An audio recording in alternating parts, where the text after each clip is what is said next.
Halo Gizi Lovers, Assalamualaikum. Perkenalkan, nama aku Fiana Rizky Rahmadani Sialoho, mahasiswi dari Institut Kesehatan Medisa Lubuk Pakam, Fakultas Kesehatan Masyarakat, Program Studi Ilmu Gizi. Dalam kesempatan kali ini, Fiana mau sharing tentang metode pengukuran konsumsi pangan. Nah, yang pertama, Fiana mau menjelaskan definisi dari survei konsumsi pangan. Survei konsumsi pangan menurut Kementerian Kesehatan adalah serangkaian kegiatan pengukuran pada individu, keluarga, dan kelompok masyarakat dengan menggunakan pengukuran sistematis, menilai asupan zat gizi, dan mengevaluasi asupan zat gizi sebagai cara penilaian status gizi secara tidak langsung. Selanjutnya ada tujuan dari survei konsumsi pangan. Tujuan dari survei konsumsi pangan ada dua. Yang pertama ada tujuan umum. Tujuan umum dari survei konsumsi pangan adalah untuk mengetahui gambaran umum konsumsi pangan individu, kelompok, maupun masyarakat, baik secara kualitatif maupun kuantitatif, dalam rangka untuk mengetahui penilaian status gizi secara tidak langsung. Yang kedua ada tujuan khusus. Tujuan khusus dari survei konsumsi pangan ada beberapa. Yang pertama itu untuk mengetahui asupan zat gizi pada individu, baik mikro maupun makro, untuk keperluan terapi gizi. Yang kedua ada untuk mengetahui jumlah makanan yang dikonsumsi dalam periode waktu tertentu. Yang ketiga untuk mengetahui kebiasaan makan individu. Dan yang keempat ada untuk mengetahui kualitas dan kuantitas pola asupan keluarga. Berikutnya ada metode-metode yang digunakan dalam pengukuran survei konsumsi. Yang pertama ada metode kualitatif.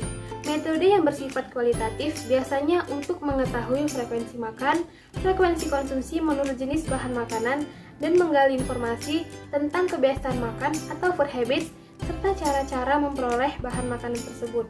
Nah, di dalam metode kualitatif ini ada beberapa metode. Yang pertama ada metode frekuensi makanan atau food frekuensi. Yang kedua, metode riwayat makanan atau dietary history.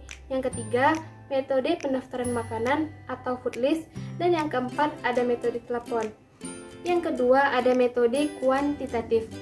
Metode secara kuantitatif dimaksudkan untuk mengetahui jumlah makanan yang dikonsumsi sehingga dapat dihitung konsumsi zat gizi dengan menggunakan daftar komposisi bahan makanan atau DKBM atau daftar lain yang diperlukan seperti daftar umum ukuran rumah tangga atau WRT, daftar konversi mentah masak atau DKMM, dan daftar penyerapan minyak.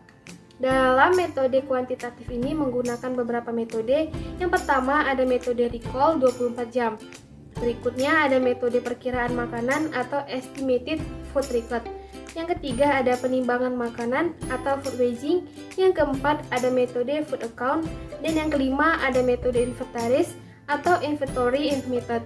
Dan yang terakhir ada pencatatan atau household food record.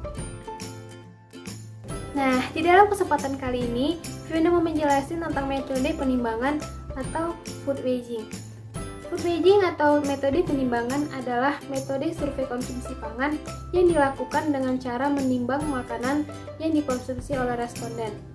Prinsip dari food weighing atau metode penimbangan adalah ahli gizi atau petugas mengumpulkan data melakukan penimbangan makanan yang akan dikonsumsi dan menimbang sisa makanan yang tidak dikonsumsi oleh seseorang.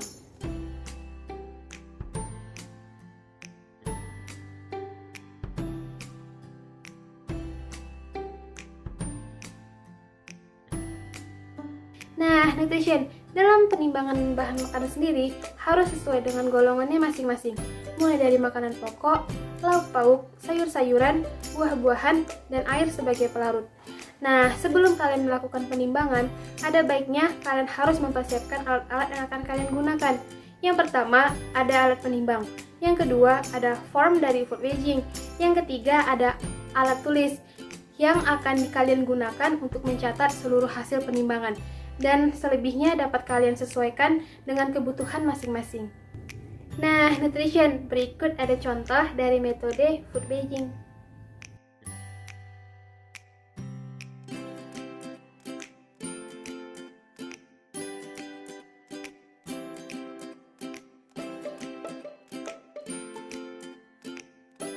Sekian penjelasan yang dapat Fiana berikan, kurang lebihnya mohon maaf. Sekian dan terima kasih. Assalamualaikum.